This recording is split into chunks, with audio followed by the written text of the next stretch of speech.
Hello and welcome once again to Sailing the LGBT Sea with me, the Pirate King. In today's show we're going to be talking about how representation has changed over the years in media. But before we get to that, we must go to a word from our sponsor. All Murphiverse content is brought to you by Home for the L.D. Lee, and as you can see, we've got the laserdisc for the film Stonewall behind me. This is a great film. There is another film of the same name. Don't watch that one. That one's crap. But this one is really good. It came out in 1996, and it's, from what I can understand, although this is meant to be a fictionalized version of events, this seems to be the most accurate version of what actually happened. So the names are changed and all of that, but still a great film. So yeah, go check that out, and definitely check out Home for the L.D. Lee. R. And as I said previously, you don't need to put an R at the end of that. That's just pirate talk.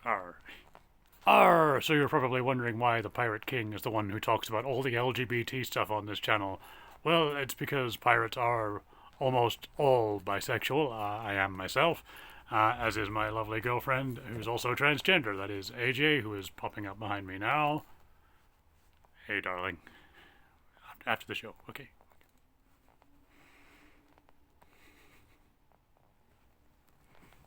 No, after the show. So today we're talking about how that LGBT representation has changed in the media, and we're specifically going to focus on the Carry On films and what's happened, and sort of comparing that to what we're seeing now. So the main queens of Katniss in the Carry On films were Kenneth Williams and Charles Hawtrey. Hello. Hello. Agent Bind. James? No, Charlie. Number? 000. Oh what? I have no idea. And they looked at me and they said, oh. But in many ways, you couldn't get two more different men. Kenneth Williams was very subdued and very sort of secretive about his private life, whereas Charles would go out and pick up sailors and all of that kind of stuff. So they were pretty much on the opposite sides of the spectrum when it came to that. But at the same time, they were both out as being gay in a time when it wasn't even legal in England to be gay. It was only decriminalized in 1967. So yeah, it was quite brave of them to be quite so out there, not just in their personal lives, but in the films as well. In fact, here's a few clips to demonstrate that. Hello. Hello, Goose. Sorry I'm late, Sergeant. But I just couldn't leave home without bringing something bright and gay for the poor indisposed constables. Oh, hello. Morning, gents. Halt! Who goes? Who goes, what's the word? There. Oh, thank you. I've got a narrow entrance. Special delivery. Lucky you. Okay, Joe.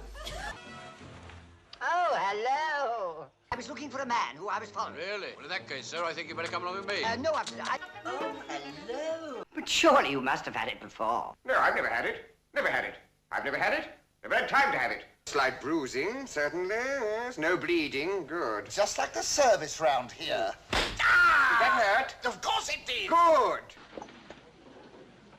Get away.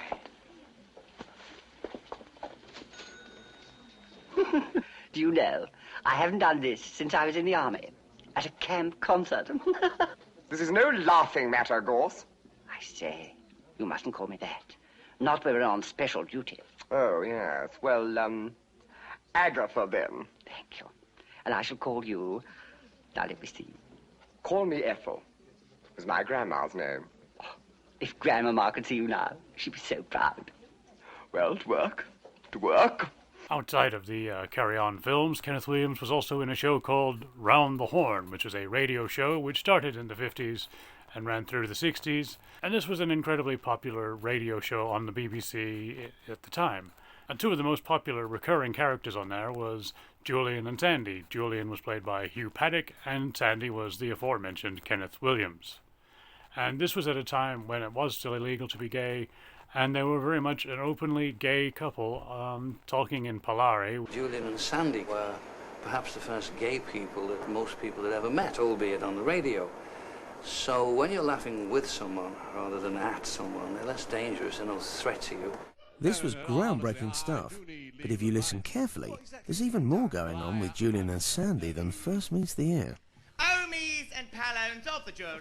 Barter well the eve of the poor wretches. This is a language called Polari, used in gay culture to communicate in code. Round the Horn let it loose on the public for the first time in 1965, though most of the audience had absolutely no idea what they were laughing at. Did you used to listen to Round the Horn? I did. Every Sunday. When I was much younger at boarding school, it was day rigger for Sunday lunchtimes. And do you remember the catchphrase? Oh, Mr. Horn, how bonus of your dolly old eek again. What language are you talking? Did you know what that meant? No idea at all. One put one's own interpretation on it, it seems to me. If I told you it was Polari, would you know what Polari is? No. Didn't think so. Time to find out. We all do. We all have a bit on the side. Never in a field. In 1965, the BBC were unwittingly broadcasting a secret code. For instance, if the manager came in and they would say, Varda the Jillpots, look the manager. Nanti Polari, don't say anything. Omi, man, Pallone, woman. Omi, Pallone. That could be somebody who was gay. Shoes were bats. With so many gay people in show business, Polari soon spread to become the mother tongue of homosexuals up and down the land. In the gay bars, everyone was in ordinary clothes. They weren't dressed up like I am. You didn't quite know who was standing next to you. You might say Varda the Omi in the with the E-cave. That was look at the guy with the beard. It's a great butch Omi with... I mean, he's got these thews like an oak and bulging lallies. So you're in a small town, and you're not coming out. You're leading your, confined life. To turn on a radio comedy show and hear that must have been joyful. Must have been a release. I'm not alone. People just, if you didn't understand it, you didn't know what they were talking about. And most people didn't know what they were talking about. But at the same time, the sketches were very, very funny. And it became a huge hit. So people were having this loving gay couple on the radio in their house before they even realized what was going on. And they just got to know them as people, as these amusing characters. And they sort of took to loving them before they even knew what was really happening. Yes, well, Mr. Orne, you may have vowed one of our tiny bijou masterpiece acts, Heartface. One of our pictures we made was Funny Eek and My Fair Pallone. And then we done one on Chopin and his love for George Sanders. Now, shouldn't that be George Sand? He's right, you know. Oh. He's not wrong. He's right, you know. I told you that, but he wouldn't listen. Yes. Wouldn't listen. Well, no wonder Rock Hudson turned the part down. Yeah. I take it you're engaged in something pretty exciting at the moment. No, not really. We're just standing here with our hands on our hips talking to you. Now, unfortunately, because it was a radio thing, there's not a lot of footage. There's been a few reenactments over the years. And they also redid the characters again in the 80s for a one-off television thing. So we'll probably use that as the clip, the main clip. But, yeah, if you've never heard them, totally go check them out. Arr! I've even got a script here from one of the great shows, Round the Horn. Fantastic show. Do you remember Round the Horn? I don't like you. Don't worry. Come on. Oh, hello.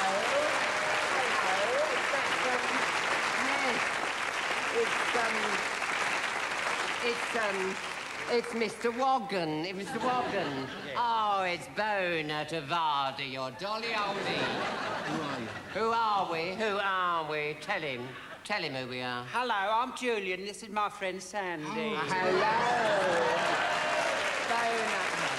Come down, yeah. Of course. Because it's Round the Horn. I used to listen to it when I was a child. Many's the Sunday lunchtime I twiddle the old cat's whisker. Cat's whisker? You sound old-fashioned, making it sound old-fashioned, and he bold. Bold, he's gone too far. We're not that old. No.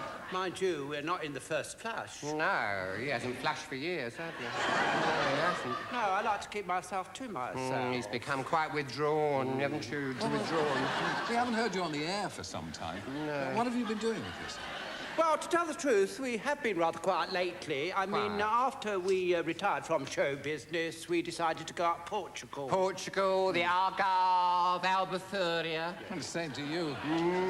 And we opened a nice little guest house. Guest house. Bonalati. Bonalati. As the regular Omi from Omi. Yeah. Omi from Omi, wasn't it? Yes, it was. Unfortunately, it fizzled. Fizzled. Fizzled right out. Fizzled. Which was a rotten shame, wasn't it? Oh, it was a shame. You put a lot into that, didn't you? Everything. Go on, tell him you put a lot into it. He put his pension in. Well, half my pension, or as the French might say, demi-pension. There he goes again. French, you see. Oh, he's a dab hand at the Polari. Oh, you had that partnership, didn't you? You went into partnership with that big Omi fisherman. Swarthy he was, airy, with the great gold earrings. He used to take you out, didn't he? Yes, we used to go sardine fishing of a night. Any smack. You had the smack. Fishing smack. Yes. Sardine. Then tell Mr. Woggan. Oh, disaster. The storm come. Storm come. You were blown overboard, wasn't you? Overboard. Yes, you had to hang on to the side of that boat, didn't you? Ruined my nails. You hang on to the side of that boat. He was hanging on to that boat for dear life. Did you manage to drag yourself on board? No, just casual wear, jeans and sweaters. But then the bottom fell out. Oh, right. The bottom fell out, yes. And I went down. I went down with Spanish fly, didn't I? You should have gone up. Yes, I know. I got the plane home, though, didn't we? Yes. We come home. And since then, we've sort of been at loose ends. Loose end, really. But we've been thinking. I've got plans. You know, my finger's been in several pies. And we're toying with it, aren't we? Well, dickering, I think. Dickering, yes. The theatre has beckoned. Yes. The theatre has beckoned. Come We're on. planning the return of Jewel in a show which is more mysterious than Phantom of the Opera, more feline than cats, more puzzling than chess, more miserable than Les Miserables. Oh, what a show. Oh, tell him about it. No, I don't like to. Go on, force yourself. No. Force yourself. He might put money into it. He's got a bit. Well, tell him that. I play this miserable phantom, you That's see, right. with a tortured eek, who's dressed up like a cat that plays chess. How does that grab you? How does that grab He's you? grabbed. You're grabbed, yes. And lips are pursed. Yes, you're puckered. Yes. He's puckered. Yes, he's definitely Well, puckered. it starts off like Follies. You see, I come down this great staircase dressed in this huge cloak with a sequined top hat. Sequin top hat is the reincarnation of Etty King. Etty King. Oh, it's wonderful.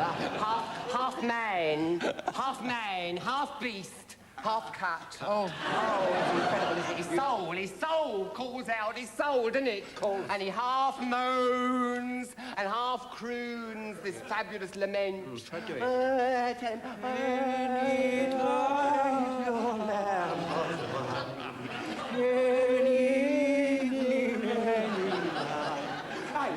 Sign them all, doing the Lambeth walk. Oi!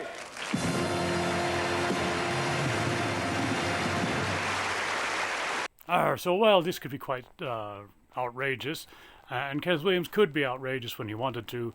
For the most part, he was more sort of secretive about his private life. Kenneth Williams did confide to me once. He said, it's all right for Charlie Hawtrey. He said, he can go into a pub, pick up a couple of sailors, and he's happy. He said, I couldn't do that. Me at all. And didn't really talk about it so much. We do have an interview here where he's talking about the gay playwright Joe Orton. I met Joe to dinner. It was given by Michael Codron. He'd rung me and said that he put on the production of Entertaining Mr. Sloane, which I'd seen at Wyndham's. And Michael said this was the most singular new talent to come into the British theatre, and he thought I should meet him. He was then, Joe, engaged on writing the play Loot, which hadn't got a title. And it was, I think, about halfway completed. And Michael said he thought that I should meet him because there might be a very interesting part for me, and Joe liked my work. And I went along to meet him at Michael's house. He said to me, Michael, before the whole thing began, I warn you, we'll have to have the friend there. And I didn't realize the implications of this until I actually met Halliwell. And the conversation of Joe's was punctuated by interruptions from Kenneth Halliwell. He would say, Joe, Oh, yeah, we went to see this thing on Wednesday night, and then the other one, Halliwell would say, no, it wasn't Wednesday. How could it be Wednesday, Joe, when that was the time we were seeing... And then he mentioned something else.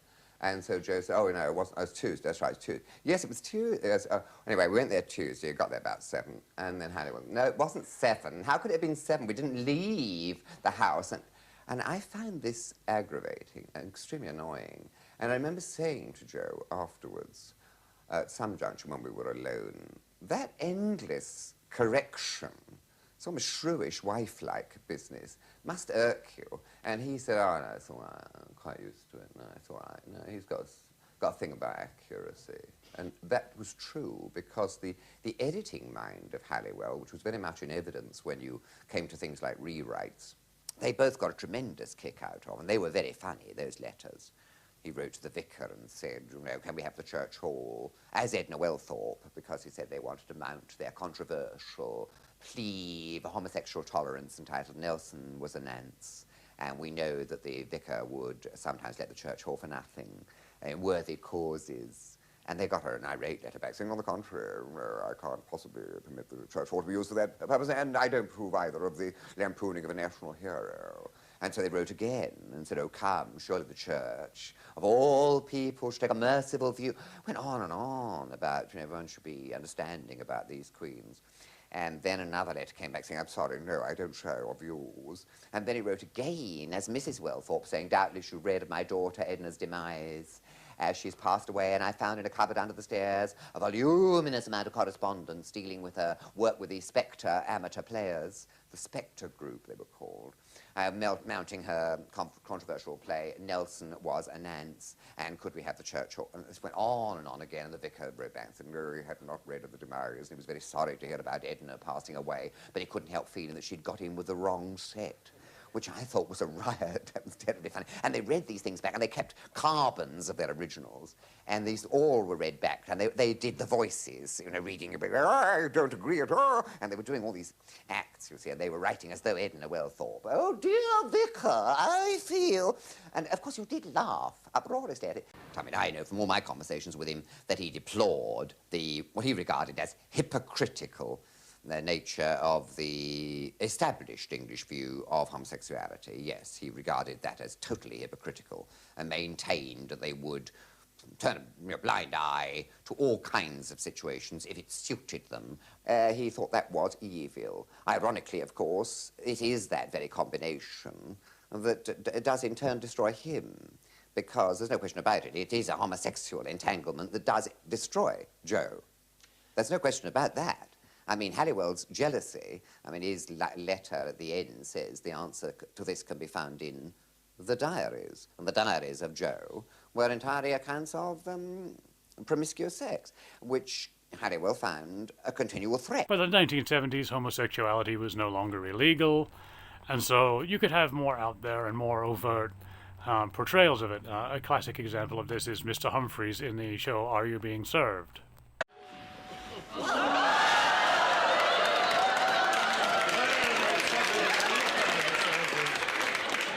My own. I wore this when I won the Golden Pumps for the Gay Gordon. Does it light up in the dark? Right, thank you. I've already taken his inside leg. He's looking for something in Scottish tweed with broad shoulders. Well. Excuse me.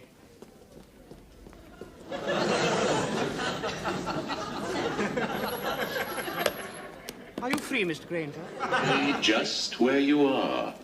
Just move. If you want a real he-man, you can. Just let me caress you and wrap myself around you. Who am I? I'm the hers perfume to attract the perfect him. Glass of water for Mr. Humphreys. Take the gentleman's inside leg. You must be joking. Come on, dear. No, it's not ladylike. Well, I do it. One more insult from that man and these clothes are coming off. Don't start distracting me now. I'm very busy.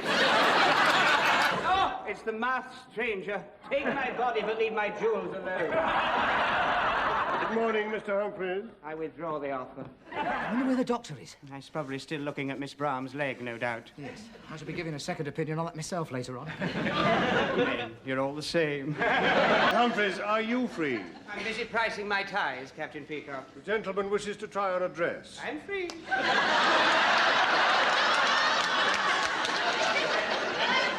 It's for a fancy dress party. Oh, yes, sir, they all say that.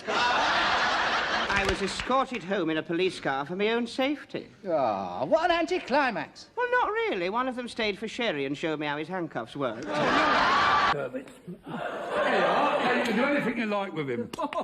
You wait till you're asked. Now, this is something that Kenneth Williams actually didn't like. He didn't like the fact that Mr. Humphreys was such an over-the-top gay character. But at the same time, I think if you look at it, for the most part, they do seem to just respect him as part of the team. They don't really... there's a lot of humor around the fact that he's gay. But at the same time, he's just sort of treated normally. They make fun of it, but they make fun of each of the characters have something about them that they can make fun of. So it's just one of those things that in a workplace that in those days it probably would have just come up like that. He's never really judged for it, never looked down on for it, maybe a couple of times by Captain Peacock. It's not really an issue, and he's just sort of accepted for who he is. And I think that is an example of good representation. Now, people often like to say that it's a lot better now than it was then. And I'd certainly say that there is more LGBT representation, and certainly of all kinds. It's not just gay men that we're getting most of the attention. But at the same time, these days it just doesn't seem to be done as well. They don't seem to be characters first. They just sort of are there to sort of be gay or trans or whatever.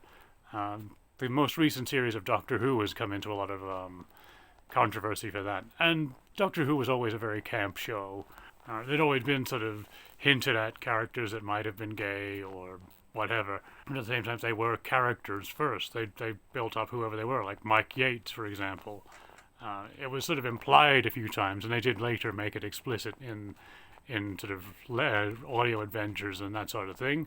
You got to know him as Captain Mike Yates before you got to know anything like that, or before it was even hinted at.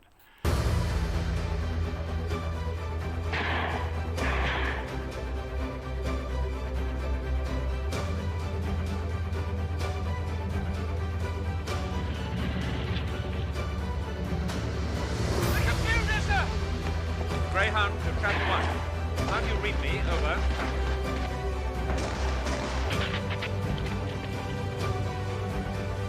Can you hear me, Captain Yates? Over.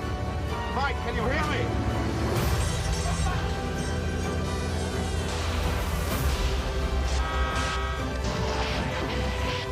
Yates! Mr. Yates!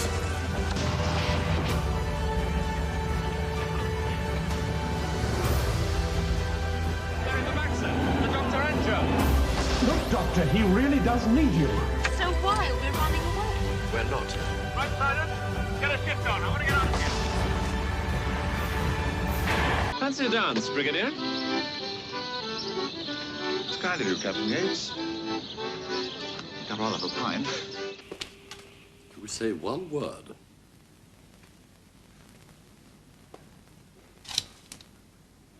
I like your handbag. Do you? Well, watch out I don't slosh you with it. Right, where can we talk? In my office. Right, come on. So I think that's a much better way of doing it. If you make someone a character first, if you build up who they are as a person, then you can sort of go into the LGBT thing and actually do the representation well. The problem a lot of people have with the modern Doctor Who is it does seem to be very forced, and I think in many ways it's pandering. I mean, I know that when I watched the episode with Donna Noble's trans daughter with AJ said this is just pandering, and it's not really going to do any good as far as presenting a trans character in a positive way. If anything, went too far with it making her the kind of magic pixie that's the only one that can save the day, and the only reason she could save the day is because she was trans, which it sort of robs her of any kind of being an actual character outside of her gender identity. Brilliant. Meep. Yes, the Meep. I promise I can help him get home and then you'll never see me again. You're assuming he as a pronoun. True. Yes, sorry, good point. Are you he or she or they? My chosen pronoun is the definite article. I am always the Meep. And I'd have to agree with that. And I think that that's the problem that they're having now. They're too busy trying to get the representation in there without actually thinking about, wait a minute, this character's not actually a character outside of their sexual identity or gender identity. Get away from him. Them. What? Me. What? I'm them. You're who? You're who? So I'd actually say, in many ways, representation was probably better in the past. Although, again, there's more of it now, which is great. And I would like to see more of it. But at the same time, it was done better then because that they were characters and people that you could actually get behind that actually meant something rather than just being there to represent a particular type of person. And this is something that they've actually done well in modern Doctor Who, well, fairly modern Doctor Who, before it went to Disney. For example, there was a relationship between the 13th Doctor and Yaz. I can't execute the plan in time if it's dark. Stay here. No, wait, stay here. I need to know where you are. We've only got 4 minutes here. Stop leaving us all the time. We're all worried, but I'm trying to keep everyone safe.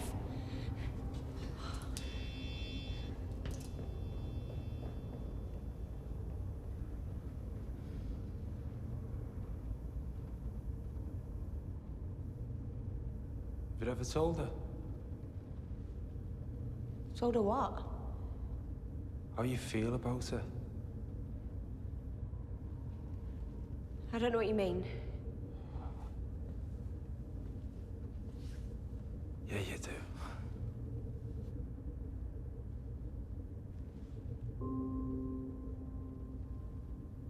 Is it that obvious? Well, maybe not to a good-hearted weirdo. I spent 4 years traveling the world with you. I saw it then. You didn't half came looking at that hologram. I didn't. I mean, it was just that... She's just...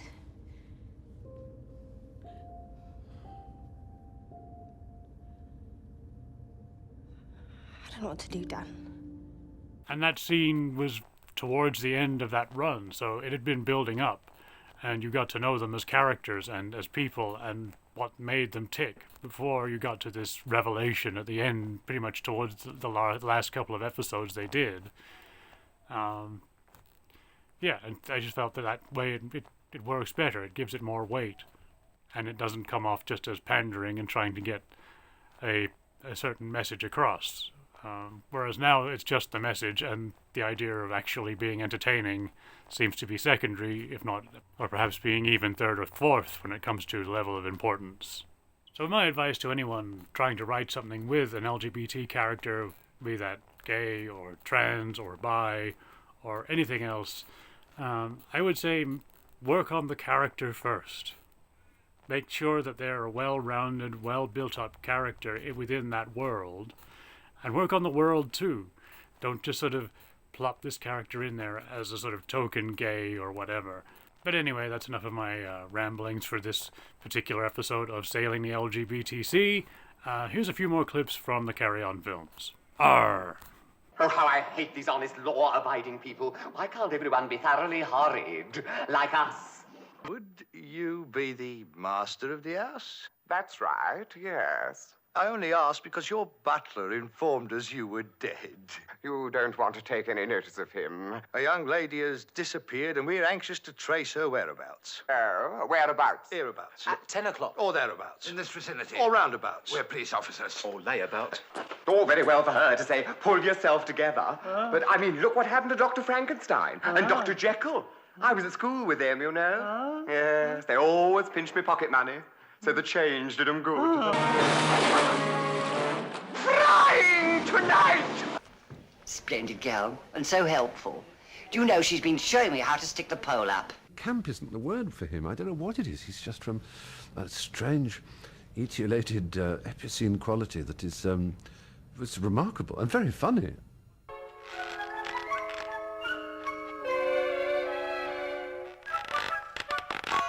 Well, that's all we've got time for on Sailing the LGBTC. I am the Pirate King, Blondie Murphy, and if you want to know how to recognize a Pirate King, it's the purple pants. If you are the Pirate King, you must wear the purple pants. So if you ever meet someone who claims to be the Pirate King and they're not wearing purple pants, they're either in the wash or they're not him. But as it's me at the moment, then yeah, no one else can be the Pirate King. Unless they're playing the character in Pirates of Penzance. So yes, thank you for watching. Don't forget Home for the LD Lee. Don't forget you can check out our TeePublic store where you can get that picture of me that the works painted on a t-shirt, or any of the various other paintings that he's done. Maybe even if there's a few photos and things like that you can get all kinds of merchandise. Nice stuff. Yes, we've also been talking about our editing computer. We do have a new editing computer now, thanks to our friends Melissa Starr and Saturn. They've done a great job getting us a new computer, so thank you to them. And yeah, that's the end of the show. Thank you for watching, and arr!